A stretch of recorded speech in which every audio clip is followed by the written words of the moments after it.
reality, which were caught between two worlds, between two paradigms. And the bridge between, or the door between these two paradigms is what is now called the disclosure event. Recently in Washington, D.C., a press conference was held in conjunction with an international event, the X Conference, where a panel of eminent scientists and researchers broke the silence and spoke out and called for a full international disclosure and an end to the truth embargo relative to UFOs and extraterrestrials. If I was an in-the-know person, high up in government or finance, and I knew about the extraterrestrial issue, and I knew about sequestered technology, and I knew what it could do when it was released, my position would be this. Let's keep that technology under wraps as long as possible, while we sell as much of the rest of the oil as we can for as much as possible. And then we'll take that money, and we'll use that to own the extraterrestrial technology. Right? The point is, there's always people in the know and out of the know. Sometimes it's about stuff, and you're in or you're out. But there are some things you can't have the in the know and out of the know. Basically, what we're calling on today is for the government of the United States to take the issue of extraterrestrial life, where it has been stuck in conflict and for the last 60 years, and take it out of the military intelligence agencies and put it into the Department of Education and the scientific departments where it belongs. Take it out of the threat scenario agencies where it is funded as a potential threat, and put it into the opportunity agencies where it is funded as a matter of education and advancement of knowledge for mutual benefit. There is an overwhelming mass of proven, real government documents that have been released largely through the Freedom of Information Act that show decades of, for example, airspace violations, very sensitive places, by objects doing what appeared to be the impossible. We have these documents from the 1940s, we have them from the 1950s, we have them from the 1960s, 70s, 80s, and beyond. So these airspace violations continue. They are provocative, they are at times seemingly confrontational. You have pilots who have been charged with going up to get these things, and they have described them at times saying, yes, it appears to be a metallic disc-shaped, there it goes. I began on this topic by trying to do reverse engineering on gravity control devices in 1968, but now I'm officially looking at leaked question documents. And some of the documents tell an amazing story. One of the leaked documents started with FDR, and FDR had set up, through Vannevar Bush, a committee called the Non-Terrestrial Science and Engineering Committee. These were guys, after the recovery of a crashed flying saucer in 1942, who were given the parts and told to figure out how they work. They came back to FDR in 1944 and asked for money. And he said, no, we got to win the war first, beat the Nazis. And then in 1947, it was Vannevar Bush who went to President Truman, who didn't know about all this, and said, by the way, we have these craft, we could do some reverse engineering in order to improve our country, to improve our culture, to improve our standard of living. And that was when the money started to flow. July 2002, right here in the Washington, D.C. area, there was yet again a airspace jet chase by two F-16 jet interceptors, which were chasing a bluish object right outside D.C. My opinion right now is the person who's going to wait for hard evidence is going to be left behind when the deluge comes.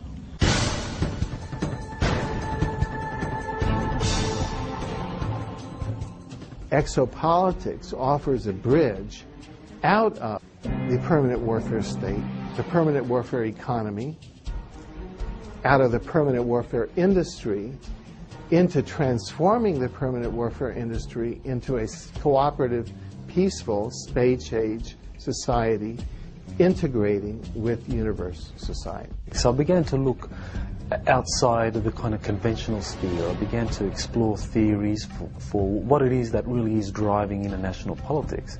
And so then I came up with this area of an undisclosed extraterrestrial presence that is kept from the general public. So that really did help me understand what was going on and what is driving international politics.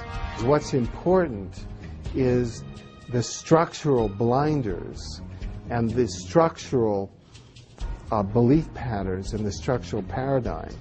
If the exopolitics model can come in and establish itself as the dominant paradigm, such that structurally within academia, the Earth is no longer flat, it is now round. Intelligent life no longer ends at the geostationary orbit. The universe is now highly populated.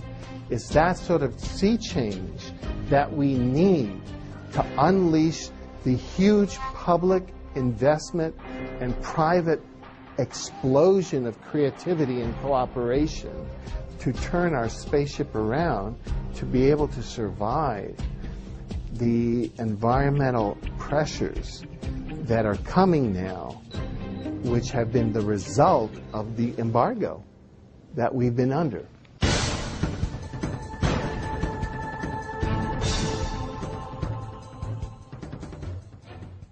Are we, the people of Earth, on the verge of technological destruction? Has our use and testing of nuclear weapons already triggered an interdimensional countdown that is now moving us as a planet towards some kind of interstellar intervention?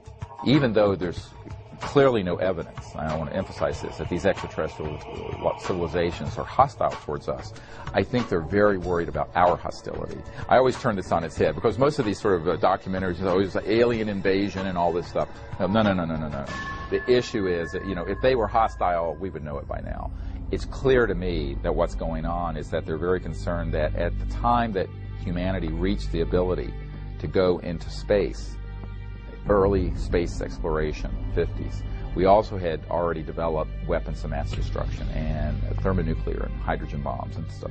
And that the coincidence of that, the coming together of those two things, put a big red flag over Earth. And so if you look at the databases from the 50s, 60s, 70s on forward, not only in the United States, but in Great Britain, in the Soviet Union, in China, that wherever we had space, aerospace, and nuclear facilities, there were a lot of these so-called UFOs being seen. These groups that are interested in us, at least seem to show some benevolence, I think would probably step in and keep us from blowing the hell out of ourselves, if it push come to shove.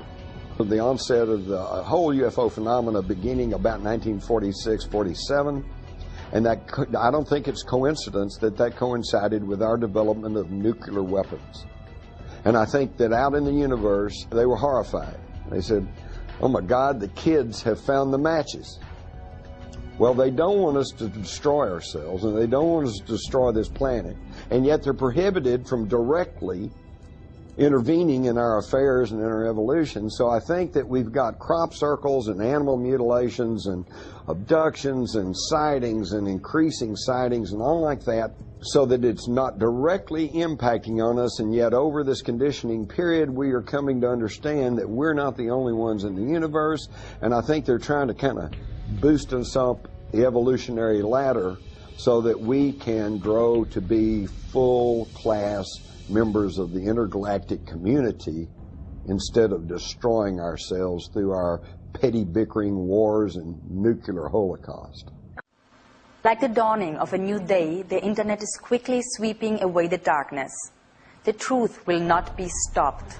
We're now seeing this wall of censorship cracking apart in the United States. Just recently we had a major TV network special, and I found it absolutely amazing because Peter Jennings of ABC just very matter-of-factly told a national audience that the Robinson panel of the 50s and the Operation Blue Book, Project Blue Book of the 60s were not really scientific-based investigations. They were just public relations efforts to try to get people not to be thinking about UFOs. So in other words, All you folks out there who are old enough to have seen all the newspaper reports on the Robinson panel and hear what Blue Book said, it's just hogwash. Never mind. The non-human intelligence presence has been here for a long time. That Colonel Philip Corso said there are 57 different races, and that some accords were made to talk about their presence, whether it be Hollywood, movies, or whatever, including the ABC special, that if it isn't done soon, they will probably do it. Extraterrestrials are not a national security issue. They're an educational and social issue for our society, and they may be a spiritual issue. When I retired from the military, I went to work for the Federal Emergency Management Agency, and I worked with them for 14 years. So I've got 42 years of government service behind me, and throughout all those years I had the very highest security classification you can have, top secret. When I was in NATO in 1963 through 1967, I had cosmic top secret, which was and still is the highest level of security in NATO.